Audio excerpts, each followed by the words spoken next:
Welcome back. This is a Celtic State of Mind. I'm Paul John Dykes, and I am delighted, genuinely, to be joined by Liam Carrigan. Not sure what we're going to talk about. It's Celtic 3, Rangers 0. Now, we spoke about that game in February. We've mentioned it a few times. The utter domination of that performance in February. We're 3-0 up. It's hard to argue with that, absolutely. Rangers have had a few chances, though, Liam. Sum up that first half. Over there in Japan, you're obviously sitting there with a smile on your face. You've got a wee sherbet or two. How are you feeling after that first 45? Well, I've been disciplined. I've not actually opened a drink yet, but I fully intend to at full time. I tell you that much. I'm a wee bit disappointed actually, because we're usually 4-0 up by this time. But maybe I'm just being spoiled recently. No, utter domination. Abada is just unplayable today. I had my reservations about him playing ahead of Maeda, and I'm happy to say I was talking absolute mince, because he's the man. He's the man. Talking about admitting when you talk mince, Yes. Lawrence, who is in the studio right now, and myself, on 2 occasions, have looked at a Celtic player and said, is he up to scratch? And Giakoumakis was one of them after the Alloa game, where the ball was ping-ponging off him and he didn't look as though he had a first touch and all this. And he's come on to be, for me, an absolutely fantastic player in a game like this, and we'll come back to him. The other one a few weeks back, I'm saying O'Reilly doesn't look as though he's got started this season. And in the last 3 games, he's been astonishing. Absolutely running the show. Yeah. Last 2 games, because he missed the Ross County game. Am I right in saying he's had 3 assists in that first half, Matt O'Reilly? Does he get an assist for the third goal? I would say so. Yeah. So let's take it right back to the beginning of this game, and it was a bit of a shell shock in that Kyogo gets injured. Now, this leads me on to one of 2 things. Firstly, the way that Giakoumakis can play against Rangers, and we saw it in February this year, in great performance, bullying them, harrying them, creating issues left, right and centre, not giving them a minute. So Kyogo goes off and you're disappointed, but you're looking at Giakoumakis and you think to yourself, Liam, he's suited to this game, and so it has proven. But let's go back to the actual matter in hand here. Lundstrom is responsible for Kyogo's injury. It's a hand to the shoulder. I count 5, it might be more, I count 5 infringements. Lundstrom's still not on a yellow. Yeah. Why is that? Yeah. Well, it's because of the colour of shirt he's wearing, let's be honest. The reality is that Rangers players consistently do not get the same treatment as the rest of the players in the league.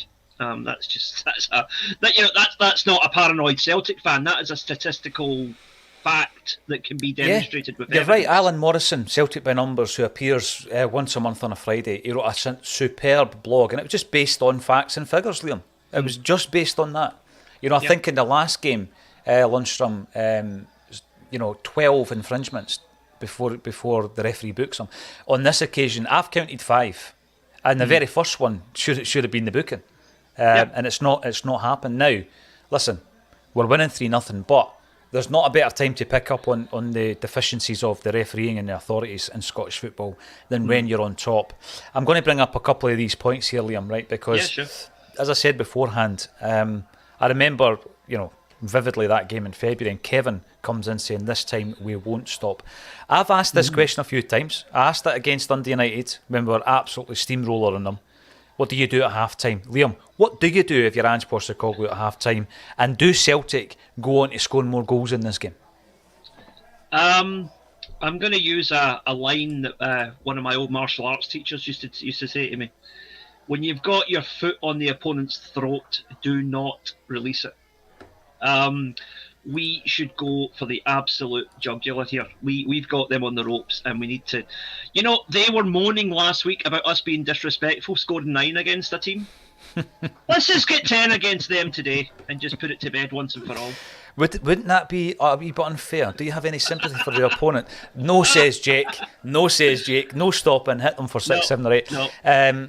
Listen, I'm going to say this just now, and people might think I'm being negative. I'm not, and I'm going to absolutely clarify, I'm not being negative. You and I both said 3-1. I've seen games like this ending in a scoreline of 3-1, because the team comes out, shuts up shop, tries to catch on a break, nicks a goal near the end of the game. It could go that way. I would much rather go for what your man Jake's saying there and really go for the jugular. But it could go either way at this stage, I think. Rangers have crafted a few chances in that first half, Liam. Yeah, I mean, particularly from cross balls, from balls from out wide, we've looked a bit vulnerable.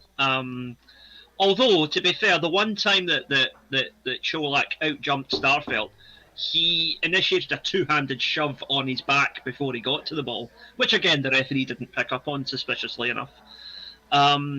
Yeah, I mean, they're definitely... If they do get a goal from somewhere, it's going to be from a cross from wide and a header, most likely from Cholak. But I don't think they will, because I think their heads have gone. You notice that every little disputed decision on the park now, they were shouting at each other, they were moaning at the ref. They've lost it. They were not expecting... They knew they were going to have a hard game with us today, but I don't think they expected to get battered the way we've battered them so far.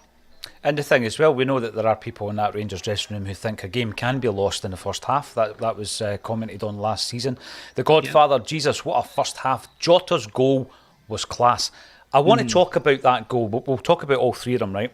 Yeah. But that goal by Jota, we were sitting here watching that, and McGregor, I think, needs a huge amount of credit for this, right? It's because he's thinking ahead of everybody else. The quick thinking of McGregor to take that quick free kick. Unspectacular, but that's pivotal to this goal. The pass by O'Reilly. Incredible. Now, somebody comes in here, and by the way, I don't care if this looks as though we're getting carried away. Patrick James Simpson, the Jota chip reminded me so much of Larson. I was actually saying it reminded me of a Baddest chip against Dundee United just last week. What do you make of that goal? That was class written all over it, wasn't it? Well, I was going to, if you hadn't said it before, I was going to say that the McGregor free kick just typifies what I was talking about. Ange's philosophy of we never stop. While about 4 or 5 Rangers players are still moaning at the referee, McGregor's taking that free kick and he's played in O'Reilly, who plays in Jota, and the finish is just a thing of absolute beauty. And I tell you now, I know a few people out there are artists in the Celtic community. If we don't have some prints of Jota with that salute by Monday morning, I'm going to be disappointed. I know. We're talking about reminding you of certain things in Celtic's illustrious past. I remember that wee image of Jinky just standing like that, one arm aloft. It is iconic.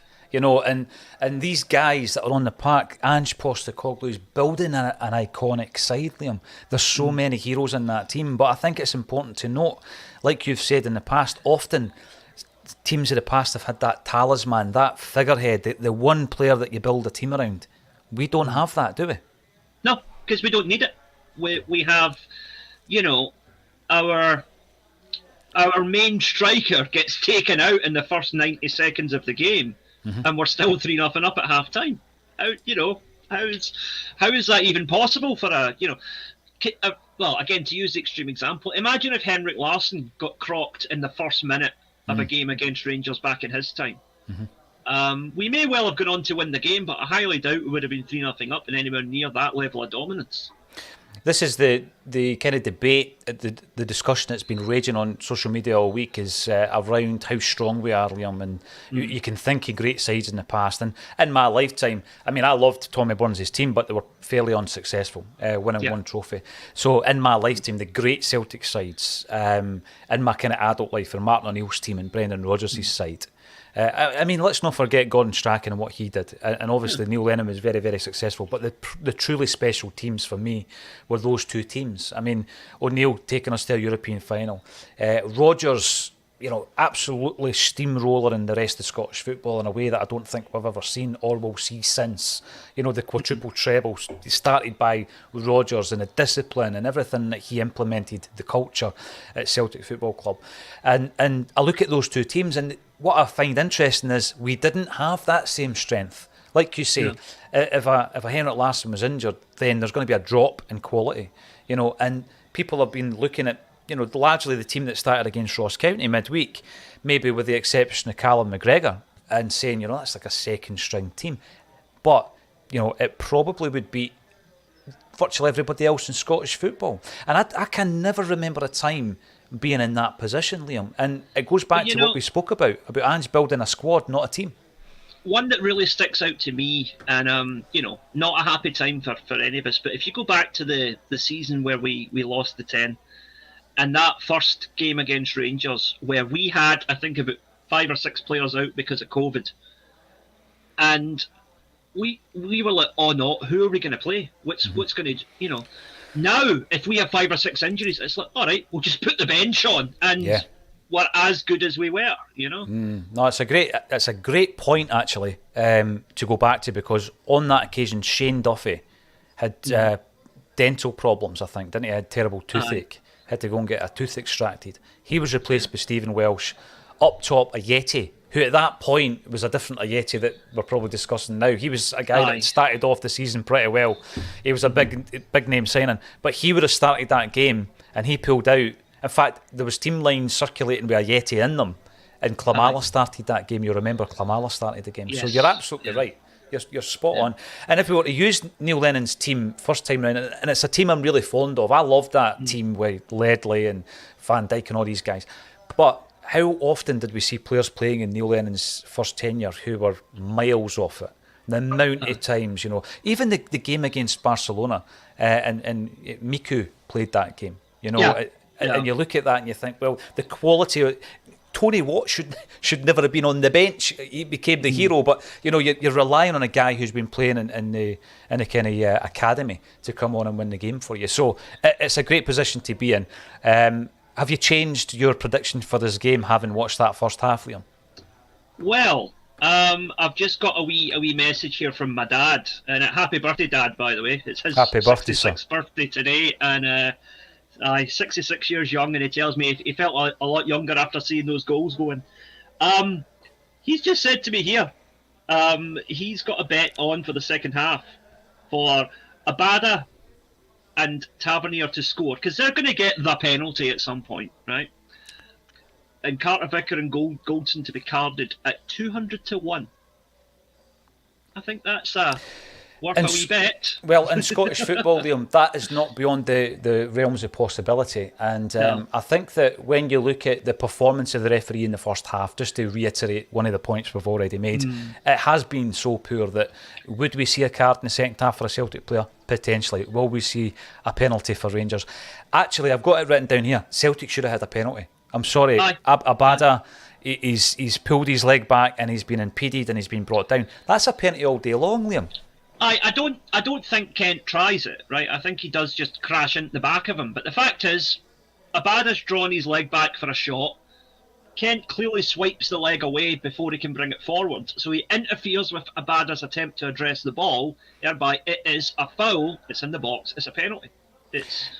Just to give you some context, I've got to apologise to Celtic Down Under, because I was in such a rush when I got into the studio this morning. We were 5 minutes late. I didn't stream on the Twitter, but we are streaming on Celtic Down Under's Twitter right now, and we're streaming on Axom's YouTube page.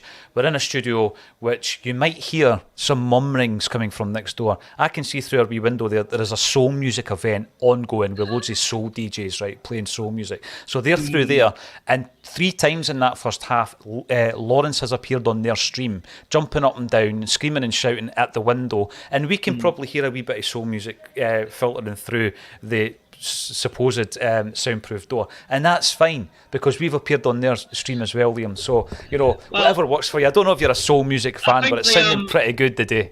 I think the Rangers fans are going to be reading some of the blues at full time, aren't they? They absolutely are. I don't normally build myself up for a Celtic Rangers game by listening to soul music. It's usually some other kind of tunes that I would listen to. However, they're sounding pretty good today, I've got to say. Michael Cunningham, our pace and speed of thought has left them startled. Amazing goals. Yet, not just the goals. I've got here, there was a passage of play, there was an interplay, right? That resulted in Giakoumakis missing the target. But the play was unbelievable. One-touch football, down the right-hand side. Everybody's tuned into each other. Everybody's on the same frequency, Liam. And I asked myself the question, because we've come through this transfer window, we've still got Juranovic, we've still got O'Reilly, we've still got Giakoumakis. And you ask yourself, how far can Ange take this side? Listen, it's half-time, my team's winning 3-0, indulge me. How far can he take this side? Well, just for today, I think 7-1's got quite a nice ring to it, hasn't it? Listen. Maybe, just maybe. But yeah, I think looking ahead, this sets us up for Real Madrid next week. They'll have somebody there watching the game today, no doubt, and they will be thinking, "Wait a minute, this Celtic team aren't going to be the pushovers we thought they would be." Well, I think it's a great point. We are obviously gearing up for our midweek endeavours against Europe's finest. And after a performance like this and the run that we've been on, you couldn't go into a game like that with more confidence. It'll be unfortunate if Kyogo misses out. Obviously, he's looking forward to it and he's spoken about it. But we are kicking off in the second half, Liam. So I'll let you get back to the action. Thanks, the 1,000 or so of you who joined us at half-time. Come back for full-time. We'll have a bit of a party at full-time, I'm pretty sure. Thanks, everybody, and thank you, Liam, for joining me on A Celtic State of Mind.